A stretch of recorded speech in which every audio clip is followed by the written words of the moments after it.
네, 지난 한 주간 동안 저희 대한민국을 아주 떠들썩하게 했던 뉴스가 있었죠. 바로 인공지능 알파고와 이세돌의 세기의 바둑 대결이었습니다. 아마 많은 분들이 최소한 이세돌이 한 판이라도 이겨주기를 바라는 그런 간절한 마음으로 응원을 하셨겠지만 애당초 원래는 게임이 되지 않을 수밖에 없는 그런 불공정 대국이었다는 것이 지금 드러나고는 있습니다. 아무튼 한 가지 재미있는 사실은 그렇게 알파고가 최고의 바둑 기사라고 하는 이세돌을 연이어 격파하자 중3 어머니들의 문의가 쇄도했다고 합니다. 도대체 그 알파고가 어디에 있는 학교냐고. 그래서 그 학교에 자기 자녀를 보내고 싶어서. 그런데 그렇게 그 알파고와 이세돌의 그 세기의 바둑 뉴스에 가리어져서 전혀 주목을 받지는 못하고 있었습니다만은 아주 조용한 어떤 또 하나의 뉴스가 어쩌면 그거보다 훨씬 더 중요한 의미를 가지고 조용히 우리 귀에 들려왔습니다. 인천에 있는 방주교회라는 한 교회의 소식이었는데 그 교회에서 지난주 한 주간 동안에 이런 광고를 내보낸 것이 조금씩 뉴스를 타게 되었습니다. 이번 주일 저희 교회가 문을 닫습니다. 그 교회가 문을 닫는 이유는 다른 것이 아니고 모든 성도들에게 앞으로 우리 교회는 한 달에 한 번씩 주일날 문을 닫을 테니 주변에 있는 작은 교회에 가서 그 교회에 가서 헌금도 하고 그 교회 예배 출석도 하고 그리고 그 교회에 혹시 도와줄 것이 있는지 찾아보고 도와주고 오라고, 그리고 가능하면 돌아오지 말고 아예 그 교회에 그냥 적을 두고 6개월이든지 1년이든지 그냥 그 교회에서 섬기라는 그런 부탁이었습니다. 그러면서 그 목사님이 이렇게 말씀을 하셨다고 합니다. 저희가 이번 한 주간 문을 닫고 그 다음 주에 다시 예배를 드리게 될 때 주변에 있는 작은 교회들로 여러분들이 다 흩어져서 적을 두는 바람에 저희 교회로 오는 사람이 너무 없어서 이 예배당이 아주 썰렁해지면 저는 참 행복한 목사가 될 것 같습니다. 그렇게 광고를 하셨다고 합니다. 참 그 말씀이 제 마음을 참 울렸습니다.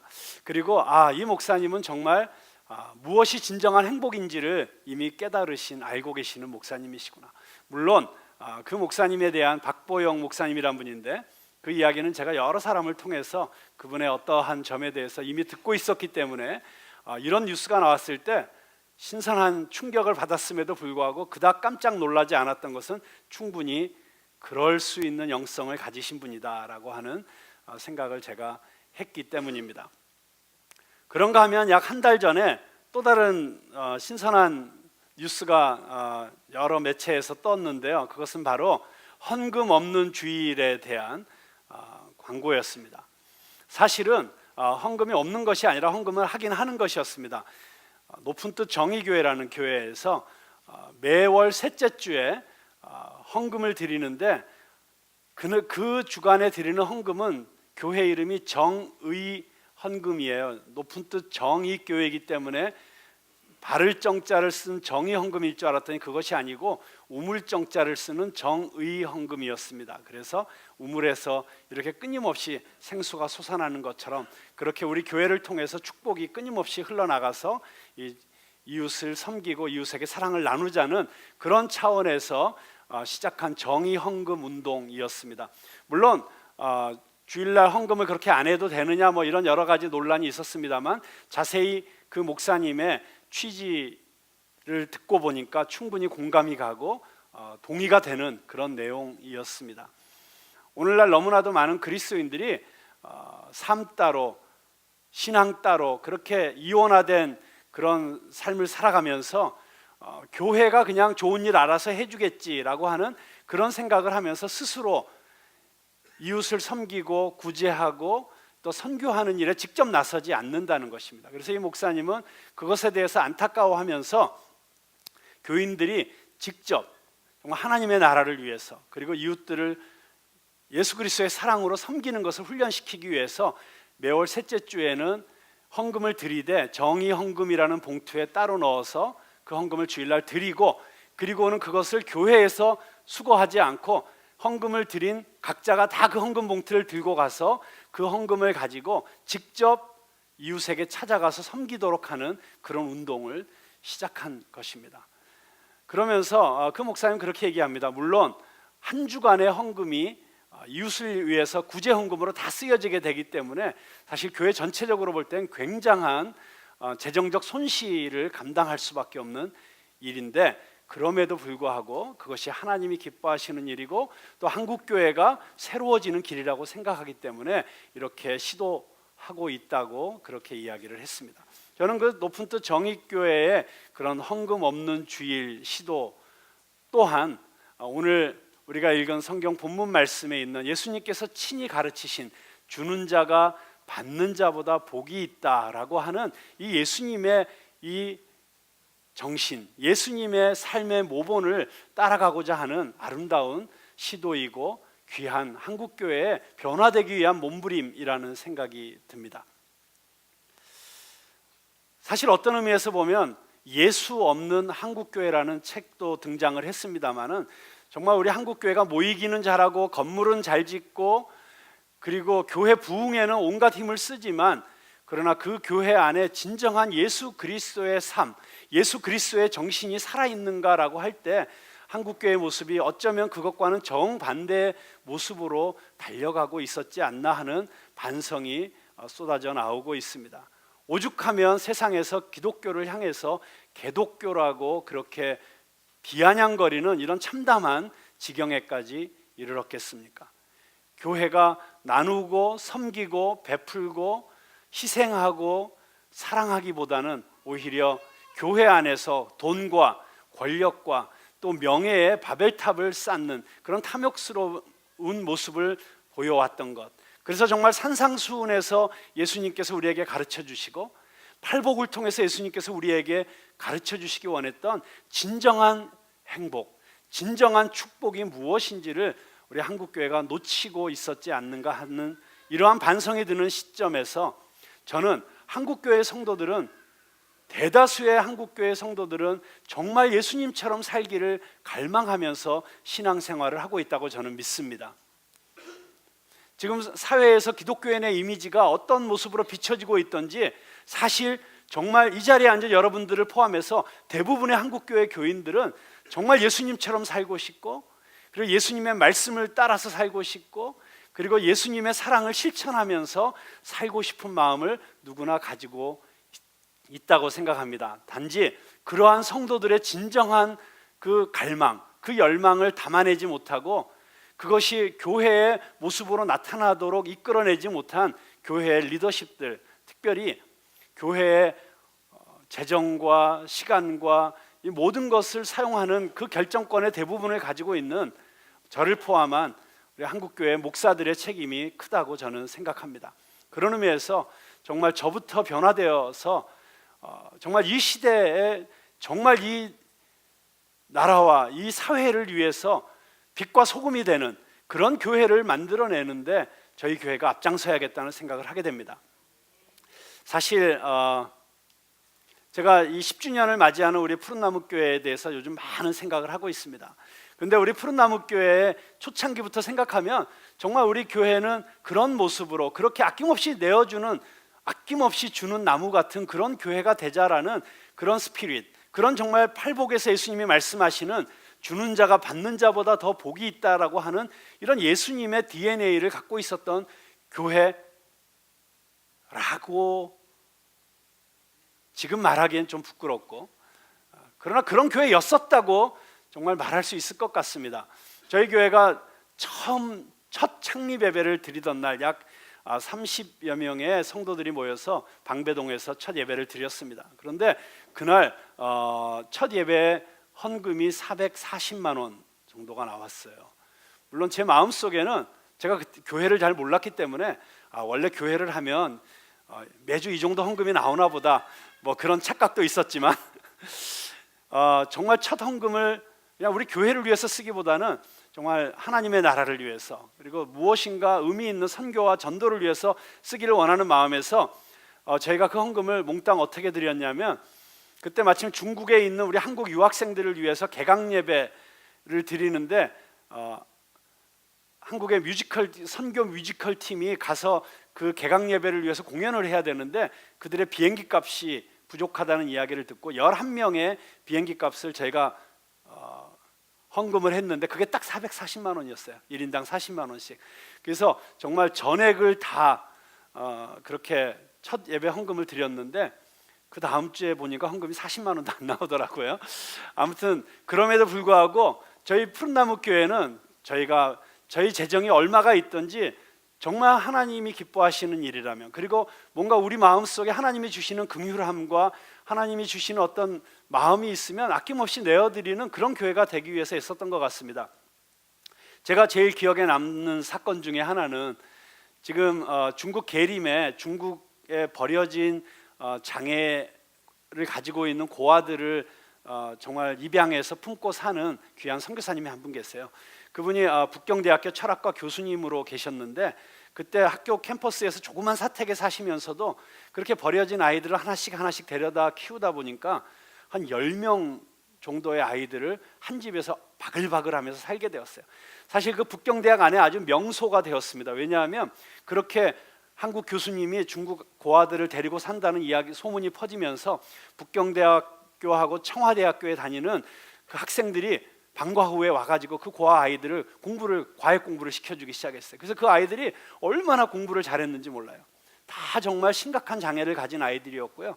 그 아이들 중에 절반은 학문이 없이 태어난 아이들이었어요. 그래서 수술을 해서 학문을 만들어 주니까 관략근이 없어가지고 늘 그 대변을 흘릴 수밖에 없어서 기저귀를 차고 살았습니다. 그런데 그 당시만 해도 일회용 기저귀가 없어서 면으로 된 기저귀를 다 채워줬는데 그걸 2시간마다 한 번씩 갈아줬는데 세탁기도 없는 그 집에서 그 사모님이 그 빨래를 매일 하다가 손에 류마티스가 생기고 손가락이 고장이 나는 그런 정말 희생적인 삶을 사시는 부부셨어요. 근데 그 교수님이 선교사님이 저희 교회에 오셔서 말씀을 전하시는데 그때 하나님께서 정말 감동을 주셔가지고 우리 오늘 그냥 우리 주일에 드리는 헌금은 전부 그 집에 헌금합시다. 근데 우리 성도님들이 다 너무 기쁘게 그것을 받아주셨어요. 그래서 정말 액수가 얼마인지도 모르고 그 주일날 드려졌던 11조 감사헌금 그냥 헌금을 몽땅 그 집에 그 선교사님에게 헌금을 드렸습니다. 근데 그날 함께 예배드렸던 우리 지금은 이 교회 다니진 않지만 그 당시에 우리 함께 하시던 성도님 중에 한 분이 너무 그때 그렇게 우리가 드렸던 것에 대해서 큰 은혜를 받으시고 집에 가서 기도하시는 중에 하나님이 감동을 주셔가지고 부모님으로부터 그때 물려받은 돈이 좀 있었어요. 한 7천만 원 정도 되는 돈인데 그 돈을 전부 헌금을 하셨습니다. 그 집에. 그래서 그때 마침 이 선교사님이 이 장애 아들을 위해서 대학을 지어야겠다. 그러니까 이 장애우들이 다닐 수 있는 대학을 세워야겠다는 비전을 갖게 되셨어요. 그래가지고 중국 전역을 살펴보다가 중국 계림에 그렇게 할 만한 너무 좋은 땅이 있어서 저 땅을 샀으면 좋겠다고 생각을 했는데 그 땅을 살 시드머니가 없는 거예요. 그래서 너무 좋은 부지를 발견했지만 너무 섭섭하고 아쉬운 마음을 안고 돌아서서 북경으로 돌아오셨는데 저희 성도님이 헌금하신 그 7천만 원이 딱 와 있는 거예요. 그래서 그걸 가지고 계약금을 걸고 그 땅을 사가지고 제가 기회가 있으면 지금 그곳에 너무 아름답고 예쁘게 지어져가는 그 캠퍼스를 좀 보여드리고 싶은데요. 거기에 지금 정말 천국과 같은 그런 장애 아들과 함께 살면서 대학을 세우고 그곳에 제빵학과를 세우고 또 토목공학과를 세우고 장애우들이 집을 짓고 또 빵을 만들고 그렇게 살아갈 수 있는 그런 아름다운 보금자리가 만들어져 가고 있는데 그것이 저희 교회 성도들의 그 첫 헌금으로 그렇게 시작되었다는 사실이 얼마나 감동적인 일인지 모르겠습니다. 이렇게 돌이켜 보니까 정말 저희 교회 초창기에는 그런 저희가 스스로 감동하고 그 생각을 하면 너무 행복감에 가득 찰 수 있는 이런 이야기들이 많았던 것 같아요.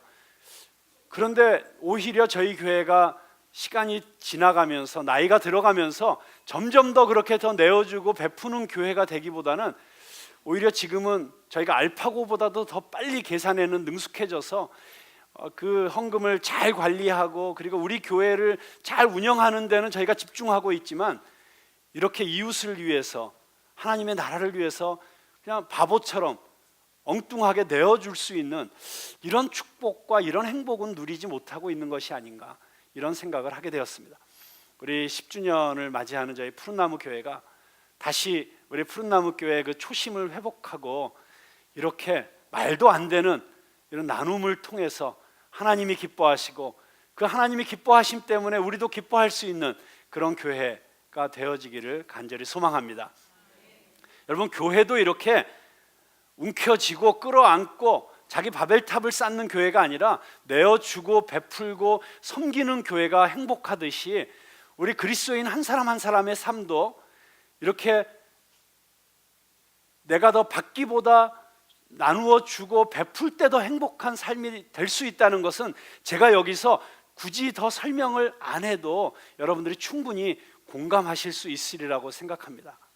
여러분, 물론 받는 것도 중요합니다. 여러분, 잘 받는 것도 축복입니다. 특별히 우리는 사랑을 받아야 됩니다. 여러분, 사랑을 받지 못하고 자란 어린아이들의 인생에 심각한 결핍이 생겨서 나중에 성인이 되었을 때 그들의 삶 가운데 엉뚱하게 그것이 분노로 표출되고 그것이 우울로 표출되고 공황장애로 표출되는 것들의 그 저변과 밑바닥을 들여다보면 마땅히 받아야 될 사랑을 받지 못했기 때문에 나타나는 부작용들이라는 사실을 우리는 잘 알고 있습니다. 그렇기 때문에 특별히 어린아이의 시대에 우리는 잘 받는 것이 중요하고 부모님의 사랑을 잘 받아야 되고 친구로부터 또는 선배로부터 권위자들로부터 사랑을 잘 받아야 됩니다. 많은 경우에 받는 것을 굉장히 싫어하시는 분들이 있어요. 나는 신세 지기도 싫고 받기도 싫고 그리고 그렇다고 해서 난 베풀기도 싫다, 그런 인생 철학을 가지고 살아가시는 분들을 가끔 만날 때가 있습니다. 주지 않는 것도 문제지만 받지 않으려고 고집을 부리는 것도 사실 문제죠. 왜냐하면 잘 받는 사람이 잘 줄 수 있기 때문에. 그리고 받는 것은, 받아야 될 때 받는 것은 겸손함의 표현이라고 할 수 있습니다. 남의 도움도 받아야 될 땐 받고 남으로부터 사랑을 받을 때 받고, 그렇게 잘 받으실 수 있게 되길 바랍니다. 여러분이 그동안 잘 받고 누리며 살아오셨다면 그것은 여러분에게 주신 하나님의 큰 축복입니다. 그런데 여러분, 그렇게 받고 누리는 것에만 익숙해져 가지고 받는 것에만 머물러 있으면 그것은 어린아이의 수준이라고 할 수 있습니다. 어린아이가 성장해 가고 성숙해 간다는 것은 무엇입니까? 그것은 이제 받기만 하는 데서 줄 아는 인격체가 되어 간다는 것이죠. 정말 성숙한다는 것은 이제는 내 것을 나누어 줄 줄 알고 내가 가진 것을 다른 사람을 위해서 베풀 줄 아는 사람이 되어 간다는 것입니다. 자, 어떻게 하면 우리가 이렇게 성숙한 인격, 그리고 이렇게 받기만 하는 것이 아니라 베풀고 줄 줄 아는 사람이 될 수 있을까요? 여러분, 이스라엘의 성지순례 가보신 분들은 아마 사해라고 하는 그 바닷가에서 아마 가만히 있어도 몸이 둥둥 뜨는 그런 아주 즐거운 경험을 해보셨을 것입니다. 근데 사해가 그렇게 놀기에는 재밌고 좋은 곳이지만 생물체는 요만큼도 살 수가 없는 죽음의 바다가 되어버렸습니다. 그래서 죽을 사자 바다 해자 써서 사해이지 않습니까? 그런데 그 얼마 떨어지지 않은 곳에 갈릴리라고 하는 호수가 있습니다. 두 개가 사이즈가 비슷합니다. 그런데 갈릴리에는 여러분 아시는 것처럼 너무나도 물고기들이 풍부하게 살고 있고 거기서 건져 올린 물고기를 가지고 그 옆에 식당들이 아주 성업을 하고 있습니다. 여러분, 같은 이스라엘 안에 바로 옆에 붙어 있는 두 개의 호수가 어떻게 이렇게 엄청난 차이를 갖게 되었을까? 아주 간단합니다. 갈릴리 호수는 헐몬산에서부터 흘러내리는 그 눈 녹은 물을 끊임없이 받아들이지만 동시에 끊임없이 요단강을 통해서 그 물을 사해로 흘려보냅니다. 그렇지만 사해는 가장 낮은 곳에 있기 때문에 더 이상 물을 흘려보낼 수가 없어가지고 계속 그 물을 받기만 하고 흘려보내지를 못하고 있는데, 그러다 보니까 거기에 염분이 너무 많아지고 너무 많은 영양분들이 쌓여가지고 그것들이 썩고 해가지고 죽음의 바다가 되어버리는 것입니다. 여러분, 이렇게 자연현상을 통해서도 우리에게 가르쳐주는 것은 무엇입니까? 우리가 받기만 하고 흘려보내지 않으면 고이고 썩게 된다는 것입니다. 우리가 끊임없이 끌어모으면 행복할 것 같지만 오히려 그것이 우리의 내면 세계를 부패하게 만들고 더 탐욕스럽게 만들어서 우리로 하여금 진정한 행복을 누리지 못하게 한다고 하는 것입니다. 예수님께서 말씀한 주는 자가 받는 자보다 복이 있다라고 하실 때 그 복은 그 이전에 말씀하셨던 팔복의 말씀과 같이 역설적인 축복이라고 할 수 있습니다. 그것은 주는 것의 가치를 깨달은 사람만이 알 수 있는 행복이고 축복인 것이죠. 우리에게 이런 보는 눈이 열려야 되겠습니다.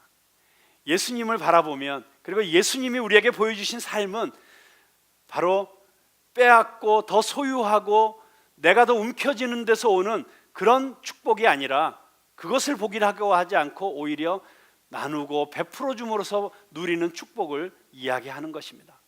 그런데 여러분, 우리가 왜 줄 때 더 행복한가?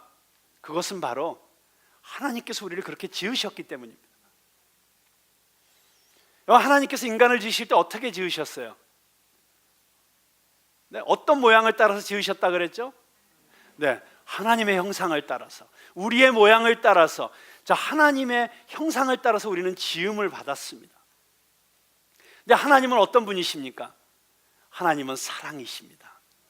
사랑의 속성은 무엇입니까? 주는 것입니다. 그래서 하나님은 계속해서 사람을 만드시고 사람에게 주셨어요. 사람에게 이 온 지구를 만들어서 선물로 주시고 하늘과 달과 별을 만들어서 선물로 주시고 온갖 식물과 과일들을 주시고 그리고 우리를 축복하셨습니다. 그리고 하나님께서는 온갖 좋은 선물과 은사가 하늘로부터 오신다고 그렇게 성경은 말하고 있지 않습니까? 우리가 가지고 누리는 모든 좋은 것들을 하나님께서 주신 줄로 믿으시기 바랍니다. 하나님은 여러분 한 분 한 분에게 주시기를 원하시는 분이십니다. 왜냐하면 하나님은 사랑이시기 때문이십니다. 하나님이 우리에게 주신 가장 큰 선물이 무엇입니까? 하나님이 세상을 이처럼 사랑하사 독생자를 주셨으니. 여러분 그렇습니다. 거기서 동사만 딱 뽑으면 뭐예요? 하나님이 사랑하사 주셨으니. 그렇습니다. 사랑은 주는 것입니다. 그래서 하나님이 주셨습니다. 누굴 주셨습니까? 독생자 예수 그리스도. 당신에게 가장 소중한 것을 우리에게 주신 분이 하나님이십니다. 그래서 사도 바울은 우리에게 이렇게 말하지 않습니까? 자기 아들을 아끼지 않고 우리에게 내어주신 이가 어찌 모든 것을 우리에게 주시지 않겠느냐.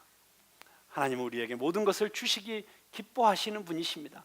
그리고 그렇게 주시면서 기뻐하시는 분이십니다. 그렇기 때문에 하나님의 형상을 따라 지음받은 우리도 그렇게 남을 사랑할 때, 사랑받는 것도 기쁘지만 사랑할 때 더 기쁜 것입니다.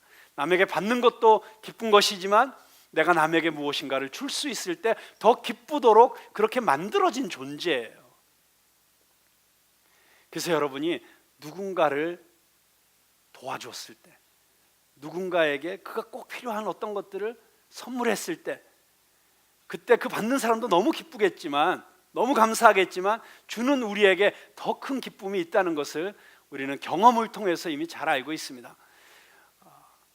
여러분, 우리가 너무 잘 아는 록펠러라고 하는 미국의 부자가 있죠. 그 부자가 자기 회고록에 자기의 인생이 결정적으로 바뀌게 된 어떤 계기를 우리에게 이렇게 소개하고 있습니다.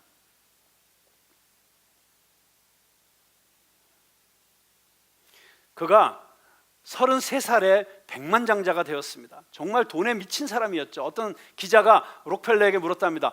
지금 굉장히 부자가 되셨는데 얼마를 더 버시면 행복하겠습니까? 했더니 just a little bit more, 조금 더 벌면 행복하겠습니다. 네, 정말 기가 막힌 말이죠. 근데 어쨌든 조금 더 벌겠다고 한 사람이 정말 그 당시에 미국의 최고의 부자가 되었습니다. 53세에 세계 최대의 갑부가 되었는데 그는 너무나도 탐욕스럽게 돈을 버는 것에만 몰입했던 삶을 살았던 나머지 그의 인간관계라든가 그의 가정생활이라든가 모든 것이 그렇게 행복하지를 못했었습니다. 그리고 늘 스트레스에 시달려야만 했습니다. 그런 그가 55세에 불치병으로 1년 이상 살지 못한다는 사형 선고를 받게 되었습니다. 그리고 마지막으로 최후 검진을 받기 위해서 휠체어를 타고 이렇게 갈 때 병원 로비에 걸린 액자의 글이 눈에 들어왔습니다. 근데 그 액자의 글의 내용이 무엇이었냐면 주는 자가 받는 자보다 복이 있다. 그런데 그 순간 록펠러의 어머니가 늘 록펠러에게 늘 가르쳤던 그 가르침들이 생각나면서 온몸에 전율이 느껴졌습니다. 록펠러의 어머니는 록펠러에게 늘 다른 사람을 도와야 된다, 절대로 11조를 안 해서는 안 된다, 그리고 하나님을 너의 친아버지보다 더 섬겨야 된다, 이런 10개의 그 가르침으로 유명한 어머니이신데, 그때 다른 사람을 힘을 다해서 도와라 라고 가르치셨던 그 어머님의 가르침이 떠오르면서 록펠러의 마음속에 아주 놀라운 감동이 생겼고, 그리고 눈에서 눈물이 주르륵 흘렀습니다. 이해할 수 없는 어떤 선한 기운이 자기 몸을 감싸는 것을 느끼면서 그가 눈을 지그시 감고 생각에 잠겨 있는데, 조금 후에 갑자기 어떤 시끄러운 소리가 들려서 눈을 뜨게 되었습니다. 이렇게 보니까 입원비 문제로 다투는 소리였습니다. 한 어린아이가, 어떤 소녀가 정말 어려운 병으로 입원을 해야 되는데 그 부모가 너무 가난해서 입원 보증금이 없어서 입원을 시킬 수가 없는 거예요. 이 어머니는 그래도 제발 입원을 시켜달라고 조르고 있었고, 병원에서는 안 된다고 그렇게 거절을 하느라고 다투는 소리였어요. 그때 이 록펠러가 옆에 있던 비서를 불러서 내가 했다는 것을 절대로 밝히지 말고 조용히 가서 저 소녀의 입원 보증비를 내주고 앞으로 저 소녀의 모든 치료비를 내가 다 지불하겠다고 병원에 얘기를 해라, 그렇게 지시를 하게 됩니다. 그리고 나서 얼마 후에 록펠러가 다시 그 병원을 방문했는데, 자기가 그렇게 은밀히 도와줬던 그 소녀가 완쾌가 돼가지고 병원 복도를 너무 행복하게 발랄하게 뛰어다니는 모습을 보면서 그 마음속에 큰 기쁨이 생겼습니다. 나중에 자서전에서 그는 그 순간을 이렇게 표현했습니다. 저는 살면서 이렇게 행복한 삶이 있는지 몰랐습니다. 그때까지는 사실 굉장히 욕을 많이 먹었었어요, 록펠러가. 그런데 그 순간 결정을 합니다. 나는 나누는 삶을 살겠다. 그러면서 자기의 그 재산을 기부하고 나누는 일들을 시작합니다. 그런데 놀라운 일이 생겼습니다. 그의 병이 사라졌습니다. 그래서 그가 몇 살까지 살았냐면 98세까지 살게 되었습니다. 나중에 그는 이렇게 회고를 합니다. 인생 전반기 55년은 쫓기면서 살았지만 후반기 43년은 너무나도 행복하게 살았습니다. 나눔의 복을 깨달으면서 누리는 축복이었습니다. 어두우셨죠? 감사합니다, 전도사님. 여러분, 주는 것 자체가 이렇게 우리에게 엄청난 축복이 있고, 주는 것 자체가 우리에게 행복을 가져다 줍니다. 기브 앤 테이크를 생각하고 주는 것은 그렇게 우리에게 큰 행복을 주지 못하지만, 우리에게 진정한 행복감을 주는 것은 대개 돌려받을 수 없는 대상에게 주는 그런 줌이 우리에게 더 큰 행복을 주죠. 그래서 우리가 그런 행복을 누리지만 직접적인 혜택이나 보상이 없을 수 있습니다.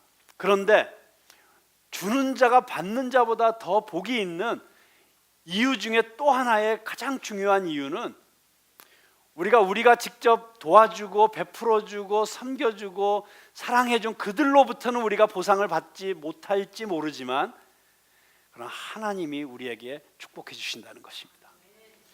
우리가 주면 하나님이 축복해 주시겠다는 약속을 성경에 얼마나 많이 하셨는지 몰라요. 여러분, 한번 여러분들이 성경을 읽으면서 그런 기절들을 보시기 바랍니다. 정말 충격적인 기절은 이런 거예요. 너희가 구제하면 그것이 나에게 꾸어주는 것이다.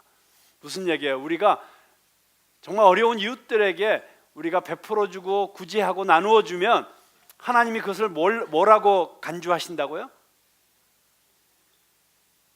내가 나에게 꿔준 것이다. 그렇게 간주해 주시겠다고 하는 것입니다. 여러분, 세상에 꿔주는 대상 중에 하나님한테 꿔주는 것보다 더 기가 막히고 확실한 대상이 있을 수 있을까요? 그래서 하나님이 뭐라고 약속하셨냐면 예수님께서 누가복음 6장 38절에 이렇게 말씀하십니다. 주라, 그리하면 너희에게 줄 것이니. 자, 여기서 주라, 너희에게 줄 것이니 하는 이 주는 주체는 누구이십니까? 바로 하나님이시죠. 곧 후히 되어 누르고 흔들어 넘치도록 하여 너희에게 안겨주리라. 우리가 주면 하나님께서 아예 흔들고 왜 흔들까요? 우리 곡식 이렇게 될 때 흔들잖아요. 그렇게 해서 더 많이 들어가도록, 더 꽉꽉 채워지도록 하나님께서 우리에게 주실 때 그런 마음으로 우리에게 주시겠다는 거예요. 근데 그 뒤에 반대의 말씀도 하세요. 너희가 헤아리는 그 헤아림으로 너희도 헤아림을 도로 받을 것이니라. 이건 무슨 말씀이세요? 너희가 그렇게 계산하고 너희가 그렇게 쫀쫀하게 굴면 하나님도 너희에게 어쩌면 쫀쫀하게 구실까? 뭐 이런 약간의 경고성 말씀 아니시겠어요? 그래서 성경에 보면 가난한 자들에게 베풀고 구제하고 나눈 사람들을 하나님께서 특별히 기억하시고 사랑하시는 모습을 볼 수가 있습니다. 그 대표적인 인물이 누구예요? 바로 고넬료 아닙니까? 고넬료. 그는 이방인이었어요. 그럼에도 불구하고 하나님께서 그를 기억하시고 베드로 사도를 일부러 고넬료의 집까지 보내셔가지고 고넬료와 그의 온 가정을 구원하시는 놀라운 축복을 베풀어 주십니다. 그런데 그 이유가 뭐라고 하셨어요? 베드로가 고넬료에게 와서 이야기할 때, 고넬료야, 너의 기도와 너의 구제가 하나님께 기억된 바 되었다. 하나님을 향한 기도, 그리고 이웃을 향한 나눔, 섬김, 이것이 하나님이 가장 기뻐하시는 것이라는 것을 보여주고 있는 것입니다. 예수님께서도 뭐라고 말씀하셨습니까? 너희가 지극히 작은 자 하나에게 냉수 한 그릇 준 것이 곧 나에게 한 것이라. 여러분, 우리가 줄 때 그것은 그냥 어떤 이웃 한 인간에게 하는 것일 뿐만 아니라 우리가 예수 그리스도의 사랑으로, 하나님의 마음으로 누군가를 섬기고 도우면 그것이 곧 하나님께 하는 것이고 그것이 곧 예수님을 섬기는 것이라는 사실을 우리에게 말씀하시고 계시는 것입니다. 저는 저와 여러분이 정말 이런 마음으로 주는 축복을 누릴 수 있게 되기를 진심으로 축원합니다. 자, 그런데 우리가 이런 설교를 듣거나 어떤 감동이 있을 때는 줄 수 있습니다. 그런데 정말 중요한 것은 우리 그리스도인들은 주는 것이 우리의 라이프 스타일이 되어야 된다는 것입니다. 주는 삶이 우리 삶의 모습이 되어야 되고 그것이 우리 삶의 하나의 특징이 되어야 되고 그것이 우리 삶의 어떤 하나의 모델이 되어야 된다는 것입니다. 제가 몇 년 전에 시카고에 있는 윌로크릭 교회라는 교회에 가서 그 글로벌 리더십 서밋이라는 정말 세계적인 리더십의 전문가들이 강의를 하는 그 현장에 있었는데요. 그때 굉장히 인상적이었던 분이 헨리 클라우드라는 분이셨어요. 그 뉴욕 타임스에서 선정하는 그 베스트셀러 작가 중에 상위권에 언제나 올라가시는 그런 분이셨습니다. 근데 그분이 막 그때 행복의 법칙이라고 하는 책을 쓰셨어요. 그래서 그 강의가 너무 인상적이었기 때문에 제가 그 책을 사가지고 와서 그 책을 보게 되었습니다. 그런데 그분이 그 인간이 언제 행복한가 하는 그 행복의 법칙을 얘기하면서 굉장히 인상적인 이야기를 몇 가지 하셨어요. 그 중에 하나가 무엇이냐면 많은 사람들이 행복을 찾는 버튼을 잘못 누르고 있다는 거예요. 버튼을 제대로 눌려야지 문이 열리잖아요. 그 행복으로 들어가는 문을 제대로 열어야 되는데 그 문을 열려면 제대로 된 번호를 눌러야 되는데 엉뚱한 걸 누르고 있다는 거예요. 어떤 것을 누르고 있습니까? 많은 사람들이 이렇게 생각하죠. 내가 만약 조금 더 돈을 벌면 행복해질 텐데, 또는 내가 만약에 저 사람이랑 결혼을 하면 행복해질 텐데, 또는 이런 생각을 하죠.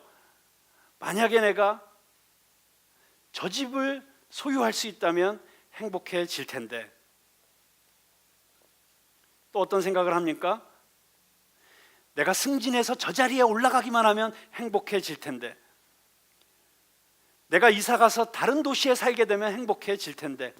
내가 그 학위를 따게 되면 행복해질 텐데, 내가 10kg만 빼면 행복해질 텐데, 내가 조금만 더 예뻤으면 행복해질 텐데, 내가 좀 더 유명해지면 행복해질 텐데 라고 생각하며 그것들을 추구하며 살고 있다는 거예요. 근데 정말 단추를 잘못 누르고 있다는 것입니다. 이런 조건들은, 이것들은 다 조건적인 것이고 환경적인 것인데 그것들은 결코 우리를 행복하게 해줄 수 없다는 것입니다. 물론 그것들이 주는 행복감은 있습니다. 그런데 그것이 행복이 굳이 수치로 얘기하자면 100%의 행복이 있다면 이런 것들이 우리에게 줄 수 있는 것은 10%도 되지 않는다고 하는 것입니다. 그리고 이런 것들의 문제는 그것들이 주는 행복감이 결코 오래 갈 수 없다는 것이죠. 그리고 이런 것들을 추구하는 것의 진정한 문제는 무엇이냐면, 우리가 그것들을 추구하느라고 정말 우리를 행복하게 해줄 수 있는 것들을 찾지 못하게 된다는 것입니다. 그러면서 그가 제시하는 정말 우리를 행복하게 해줄 수 있는 것들을 쭉 이야기를 하는데, 그 중에 첫 번째가 무엇이냐면 행복한 사람들은 주는 자들입니다. 그러면서 수많은 자료들을 제시를 합니다. 심리학적인 또 사회학적인 여러 연구의 결과들을 보여주면서 주는 자들은 받는 자들보다 훨씬 더 행복하다는 성경의 말씀이 얼마나 진리인가를 이야기해주고 있습니다. 그러면서 그 섹션의 마지막에 그 헨리 클라우드가 그럼 어떻게 우리는 주는 삶을 살 수 있을까라고 하면서 8가지를 제안을 합니다. 제가 그 8가지 제안을 빨리 여러분에게 말씀드리겠습니다. 첫째는 믿음으로 주라는 것입니다. 내가 주고 싶은 기분이 안 되더라도, 줄 만한 상황이 안 되더라도 주는 자가 받는 자보다 복이 있다고 말씀하신 하나님의 말씀을 믿고 주라고 말씀하신 하나님의 말씀에 순종해서 믿음으로 주라는 것입니다. 두 번째는 공감함으로 주라고 하는 것입니다. 당신의 마음에 있는 그 긍휼, 당신의 마음에 있는 그 자비가 당신을 이끄는 대로, 당신의 마음에 그런 감동이 있을 때 그냥 바로 주라는 것입니다. 그렇게 공감에 의해서 주라. 다음에 세 번째는 당신의 삶 전체를 주라. 무슨 말이냐면, 준다고 하는 것이 단지 돈이라든가 어떤 물질에만 국한되지 않는다고 하는 것입니다. 여러분이 줄 수 있는 것이 너무나도 많다는 것입니다. 여러분의 시간, 여러분의 재능. 그래서 요즘 여러분 재능 기부라는 말이 많아지지 않았습니까? 그리고 사실 우리가 줄 수 있는 것 중에 가장 중요한, 소중한 것은 우리의 시간이죠. 그렇게 누군가를 위해서 시간을 내어주고, 그래서 예를 들어 노숙자들을 위해서 바퍼 봉사를 한다든가, 또는 정말 맞벌이에 시달리고 있는 젊은 부부들을 위해서 베이비시팅을 몇 시간 해주면서 그 부부들이 좀 문화생활을 누릴 수 있도록 도와준다든가, 병원에 있는 환자에게 신방 가는 것은 물론이고요, 또 누군가를 격려하기 위해서 시간을 내어서 편지를 쓰고 노트를 쓰는 이런 모든 것들을 통해서 주라고 하는 것입니다. 자, 네 번째는 구조적으로 주는 시스템을 만들라는 것이에요. 그게 무슨 얘기냐면, 우리는 마음은 다 주고 싶지만 우리 인간의 그 타락한 본성이 쉽게 주는 삶으로 우리를 자연스럽게 내버려 두면 이끌어가지 않는다는 것입니다. 그렇기 때문에 내가 주는 삶을 아예 구조화시켜야 된다는 거예요. 예를 들어서 제가 어떤 그 YM의 선교사님을 한번 만나서 이야기를 나누다가 굉장히 감동받은 적이 있는데요, 그분은 여러 사람의 후원으로 생활을 하는 선교사님이셨어요. 페이스 미션을 하시는 분이셨기 때문에 사실 그분의 한 달 그 수입이 그렇게 별로 많지가 않았고 겨우 살아갈 수 있는 정도의 빠듯한 재정을 가지고 사시는 분이셨어요. 그런데 그럼에도 불구하고 그분이 어떻게 재정을 쓰시냐면, 자기에게 수입이 들어오면 무조건 10분의 1은 11조를 먼저 하나님께 드리고 그 다음 11조는 부모님께 드린다는 거예요. 그리고 세 번째 11조는 구제하는 데 쓴다는 거예요. 그러니까 그렇게 빠듯하게 사시는 선교사님도 구조적으로 자기의 수입을 먼저 자기 자신을 위해서가 아니라 하나님께 먼저 드리고 부모님께 효도하는 데 쓰고 그리고 이웃들에게 구제하는 데 쓴다는 이런 이야기를 들으면서 제가 굉장히 도전만 받고 아직 실천을 못하고 있는 것을 부끄럽게 생각합니다. 자, 다섯 번째는 억지로 하지 말고 기쁨으로 주라고 하는 것입니다. 기쁨으로 주라. 하나님께서는 기쁨으로 주는 자를 기뻐하신다고 말씀하십니다. 고린도후서 9장 6절에서 7절에 이렇게 말씀하시죠. 이것이 곧 적게 심는 자는 적게 거두고 많이 심는 자는 많이 거둔다 하는 말이로다. 각각 그 마음에 정한 대로 할 것이요 인색함으로나 억지로 하지 말지니 하나님은 즐겨내는 자를 사랑하시느니라. 하나님은 누구를 사랑하신다고요? 즐겨내는 자를 사랑하신다. 그래서 기쁨으로 하라는 것입니다. 자, 그런데 여섯 번째는 무엇이냐면 당신이 편안할 수 있는 만큼보다 조금 더 주라. 자, 앞에 하는 이야기와 약간 상충되는 말 같지만 기쁨으로 줄 수 있는 만큼만 주라는 말이 아니고 우리가 그 기쁨으로 줄 수 있는 만큼을 더 확장시켜 가기 위해서는 조금 힘든 만큼 주라는 것입니다. 그러면서 이런 이야기를 합니다. 여러분, 우리 몸에 근육이 생겨야 되잖아요. 건강하게 살기 위해서는. 근데 근육은 언제 생기느냐면 우리가 편안할 만큼만 운동해갖고는 절대 근육이 안 생겨요. 그렇죠? 우리 프로페셔널 헬스 트레이너 나중에 한번 꼭 여기서 보여주세요. 복근. 그런데 근육이 언제 생기느냐면 운동을 할 때 이제 자기가 할 수 있는 만큼 다 했잖아요. 그리고 이제는 더 이상 못하겠다고 하는 그 시점에서 한 번 더 들 때 그때 미세하게 우리 근육이 찢어진다는 거예요. 근데 미세하게 그 근육이 찢어지고 나서 그 근육이 회복되면서 근육이 더 붙는다는 거예요. 그래서 근육이 살짝 찢어질 만큼 조금 더 운동을 하는 게 근육을 만드는 원리인 것입니다. 그런데 우리의 이 영적인 생활도 마찬가지인 것이죠. 우리가 근육이 붙으려면 정말 하나님을 예배하는 근육, 기도하는 근육, 그리고 이웃을 섬기는 근육, 교회 봉사하는 근육, 이런 근육이 생기려면 내 마음속에 힘든 것을 조금씩 넘어서는 이런 훈련을 해야 된다는 것입니다.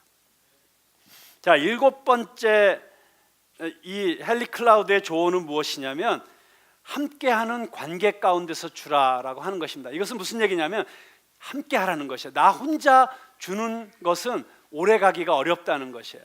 그런데 내가 혼자 주지 말고 친구들과 함께 또는 봉사단체에서 어떤 NGO에서, 그리고 가장 좋은 것은 교회에서, 여전도회에서 또는 성도들이 함께 힘을 합쳐서 봉사할 곳을 정해놓고 같이 정기적으로 섬기고 봉사하는, 이렇게 함께하면 그 나눔과 섬김이 지속되고 더 쉽게 줄 수 있고, 내가 마음이 좀 어려워지거나 내 사정이 안 돼서 잠시 내려놓아야 될 때 그때도 지속할 수 있는 관계망이 형성이 된다고 하는 것입니다. 그래서 함께 주라. 그리고 마지막 여덟 번째 그가 이야기하는 것은 무엇이냐면 마땅히 받을 자격이 없다고 생각되는 사람들에게 주라. 그리고 그 마땅히 받을 자격이 없는 사람 중에 대표적인 사람이 누구예요? 원수죠, 원수. 네, 원수. 근데 누가복음 6장 35절에 보면 오직 너희는 원수를 사랑하고 선대하며 아무것도 바라지 말고 꾸어주라. 그리하면 너희 상이 클 것이요 또 지극히 높으신 이의 아들이 되리니 그는 은혜를 모르는 자와 악한 자에게도 인자하시느니라. 자, 은혜를 모르는 자, 악한 자, 정말 받을 자격이 하나도 없는 그런 자도 선대하시는 하나님이시기 때문에 너희들도 너희 원수를 사랑하고 너희 원수를 선대하면 하나님께서 너희를 당신의 아들로서 축복해 주신다는 말씀입니다. 그래서 받을 자격이 없는 자들, 우리에게 갚을 능력이 없는 자들 뿐만이 아니라 정말 죽이는커녕 때려주고 싶은 그런 자들에게까지도 나누고 베푸는 삶을 살아라. 그렇게 하면 너희들이 진정한 행복, 그냥 일반적인 그냥 내가 조금 더 소유한다고 해서 얻고 누리는 그 정도의 행복이 아닌 정말 하나님이 우리에게 주시기 원하시는 차원의 행복을 누리게 될 것이다 라고 하는 조언을 해줬습니다. 자, 여러분, 이제부터 주는 삶을 살기를 원하시죠? 오늘 말씀을 듣다 보니까 그렇구나, 내가 지금까지 너무 인색했구나, 내가 좀 더 베풀고 좀 더 나누면서 살아야겠구나, 그런 마음이 드시지요. 네, 그건 당연할 거라고 생각이 듭니다. 그 정도 생각도 안 드시는 분들이 설마 교회에 나와 있으실 리는 없죠. 근데 문제는 무엇입니까? 우리가 그렇게 주고 싶은데, 정말 나누고 싶은데, 정말 우리의 사랑을 베풀고 싶은데 마음은 있는데 우리에게 그럴 능력이 없다는 것입니다. 제가 제 삶을 돌이켜봐도 그래요. 전 정말 우리 성도들에게도 정말 많은 것을 주고 싶어요. 아니, 성도들보다도 먼저는 제 아내에게 정말 최고의 남편으로서의 사랑을 주고 싶어요. 제 딸에게는 정말 아빠로서 제가 줄 수 있는 최선의 사랑을 주고 싶고 그 아이에게 다 주고 싶어요. 그런데 막상 제 딸이 받은 걸 보니까 제 선한 의도와는 상관없이 그렇게 긍정적인 것만 받은 게 아니더라고요.